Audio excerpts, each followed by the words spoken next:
Thanks, by the way, everybody, for coming. Thank you. Yes, thank you very much for coming. We appreciate it. And I definitely want to give a huge special thanks and extra hugs to anybody that sent him a letter or donated to his GoFundMe, came out to any of his events, gave him a big fat hug. Absolutely anything like that. Thank you for all the support. We appreciate that as well. But we're here to celebrate the life of my dad, my hero, and hero to many kids for decades to come, Donald Schlunt.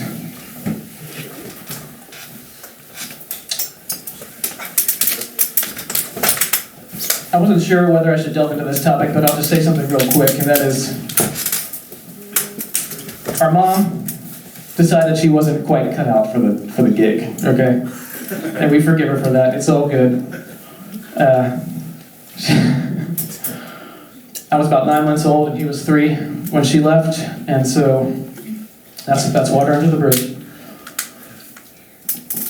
And there was never a complaint about that from my dad, or I guess he didn't want to saddle us with the guilt of the situation. But so here he was, a single dad, working all day, and then squeezing in some college, and then working at night. And yet he still somehow was able to be fully engaged with us from after school all the way to bedtime. Sometimes he'd be gone all night and rescuing troubled teens from abusive homes and bringing them safely to shelter. Can I have my slime? See, he would have absolutely loved that.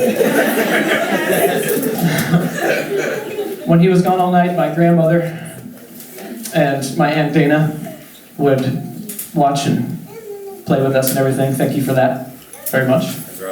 Takes a village. Sometimes he'd have no choice but to bring me along on his rescue missions, and of course, when you're a kid, staying up late is super cool, so I was always all about it, and who doesn't love a good rescue mission anyway? His work with youth services is part of his life's work with improving kids' lives. You'll notice there's a pattern here with my dad and improving kids' lives. There's definitely an ongoing theme in his life. He worked hard to provide us with normalcy and a fun childhood, when I'm sure his life must have felt like nothing but stress and absolute chaos. He taught us to deal with stress by finding humor in a situation, or something about it to make fun of. More often than not, he would just act like a goofy bastard. In every situation, appropriate or not. One example, in drive-thrus, we'd go to get some food. Remember this? He'd pull up and they're like, "How can I take your order?" And he'd be like, "Hello?" He'd act like he's a 100-year-old man who's hard of hearing, right? Just to mess with the poor employee on the other side and to make us laugh. And then we try not to laugh when he pulled up, and suddenly he's this normal, coherent man speaking in a normal voice. He was younger than we are now. It's weird. Yeah, that's pretty weird. He'd always leave a note for us in the morning, or a small toy or something to brighten our day when he couldn't be there with us. Yep.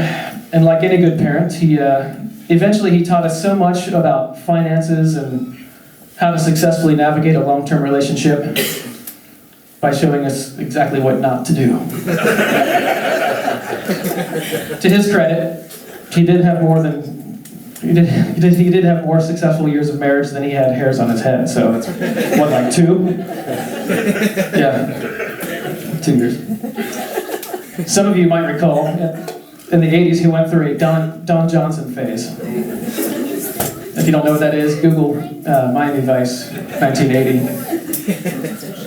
We're talking pink mesh tank tops, bright yellow khakis, all with bifocals and a perm.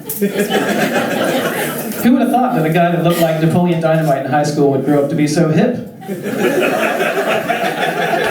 Stylish. He wanted it to be a fun celebration, so well, here you go, buddy.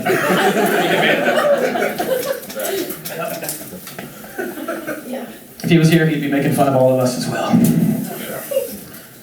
Actually, I take back what I said about him showing us what not to do financially. Because looking back on it, I think he actually did it just right. He didn't invest like a financial advisor would recommend. Instead, he invested in memories with us and his grandkids. He invested in the moment. He was always the most concerned about the present moment and creating memories for and with the kids.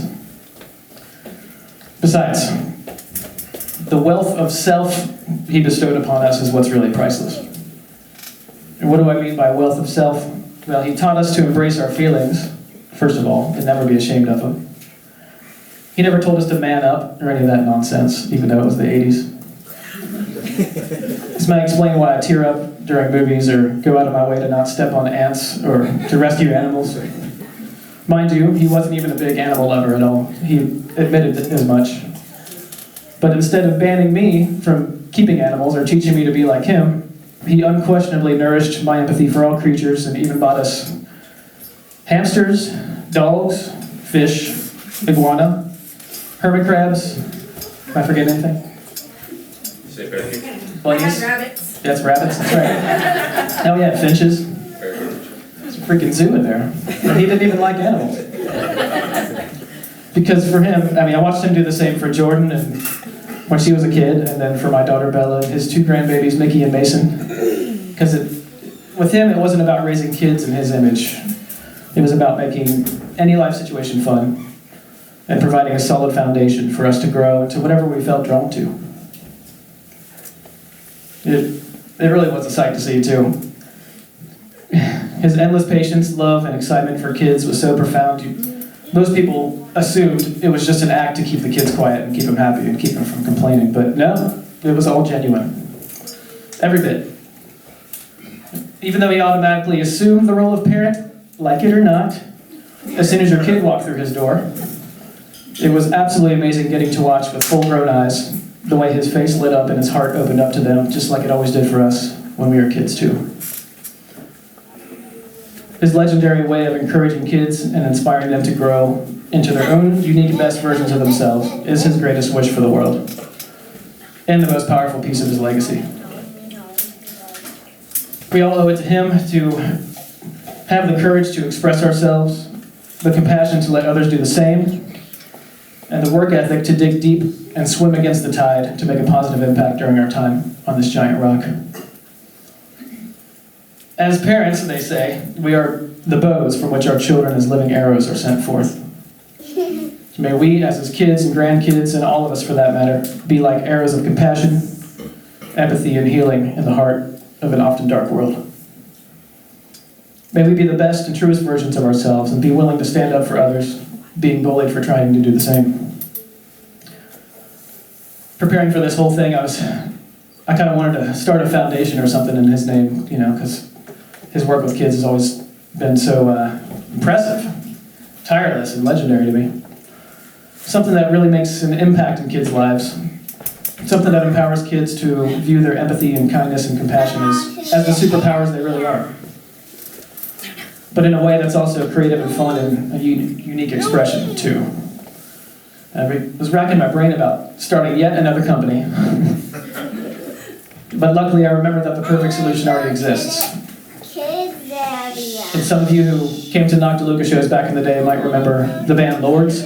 Remember the band Lords, the violin? Yes. Lead singer? Well, the band's fronted by one of the most powerful humans I've ever met. Her name's Lourdes Lane.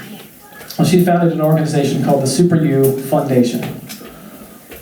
She's gone on to present it on a TED Talk. She's spoken about it when she accepted an award for it at United Nations. I'm so stupid proud of her, I can't even stand it. But that's what this information is here. Instead of starting a foundation for Dad, we're going to make a donation to the Super You Foundation in his name. You'll see it up here if you want to come take a look. It's all about empowering kids to harness their natural superpowers and dig into their true selves to let the real them shine through. Exactly what Donald wished for all kids. They go to schools and different events and have the kids design their own cape and logo, and Lourdes does an extremely powerful and fun lecture with her singing and violin skills. It's amazing.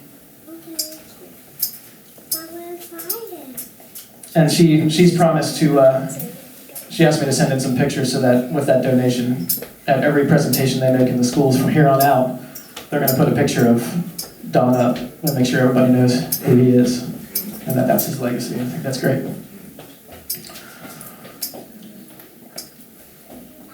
They say you only live as long as the last person who remembers you, so here's to many future generations of happy and empowered kids who will grow to become like white blood cells in an often sick world, all in the name of Don Schlunt. Cheers to that. I'm not done yet, but that's one cheers. It starts tonight, right here. Because even when we are sad, we can still spread joy. Dad sure did, as he was cracking jokes with us through all of his pain until the very end, mind you. That's the thing about sadness and joy. We view them as opposites, but that's not really true. Because the cup of life can only hold so much joy. If this is your cup, then the sharp abrasiveness of sadness leaves us feeling carved out. It's really only carving that cup of life even deeper so we can hold even more joy. Our sadness is a reflection of just how much joy he brought us. And our sadness today will clear the way for more happiness in coming years. They really are like light and dark, entangled in a delicate dance just like some trick of the tail. I snuck in a Genesis reference there. Noted.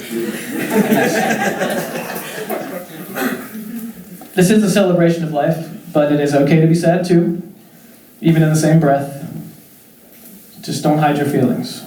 Embrace them. Express them. If you feel embarrassed to cry because someone's looking or too shy to share your idea because someone might think it's stupid, know that my dad, Don, would not stand for that. He fought his whole life to protect that purity in the kids he raised and rescued and taught or interacted with. So let's celebrate his legacy of joy and compassion and expression tonight by letting ourselves be vulnerable together. Whatever that means to you is just perfect. Just no hiding feelings. Enjoy the company, enjoy the photos and the slideshows and some of his music, which has been playing in the background all day. His legacy will live on in future donations to the Super Youth Foundation, and us, his kids, and Bella, Mickey, and Mason, and every note of music we produce, and everything we do as parents to empower our kids to be the best and truest versions of ourselves. So, on behalf of the family, and thanks again for the outpouring of love and support. We really appreciate it. All the hugs are great. I'll take more of those. We hope to be there for you too when you need us. In the wise words of Wayne and Garth, party on. Anybody else?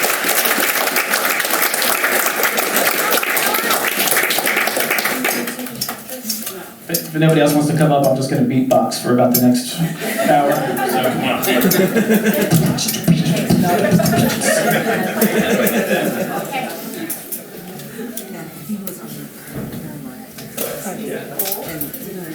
For those who don't know me, I'm Terry Stewart. I'm the brother-in-law. And I met Don 39 years ago. One of the first things that I really saw in him was that beauty of the way that he took care of his family, his dedication to his kids, and then through the years, the dedication to those grandkids. And it's just an awesome model for me to see as my family developed. I also want to say thanks to you, Don, for being such a great friend to my wife through the years. And it was an awesome support for her. And thanks a lot to Don for all the help you gave me over the years, and just kind of doing the practical things around the house and on the car and all those things. And finally, for that gift, that model of perseverance that I saw in you over the years, and especially in that last one. Thanks to God, and God bless you, Don.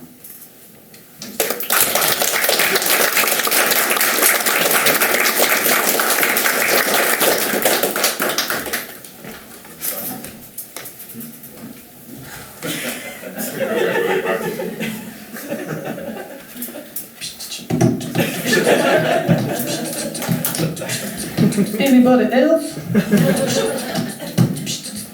I told you I was gonna do it.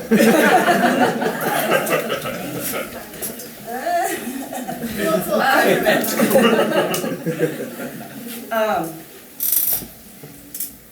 like Dawn, was in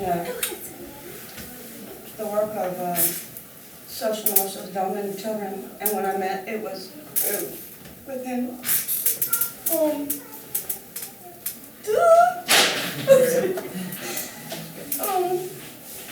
I pounded on a lot of desks, fighting for the kids, and he always had my back.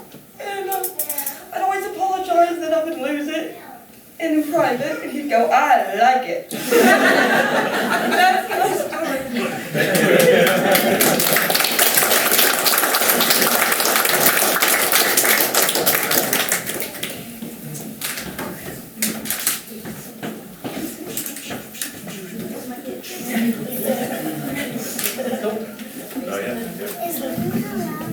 I'm not gonna be boss anymore. The mic's here all night, so if anybody takes your time, take your time. If you want to come up and say something later, that's fine. But for now, we shall party on. Thanks for coming, everybody. Love you guys. Thank you.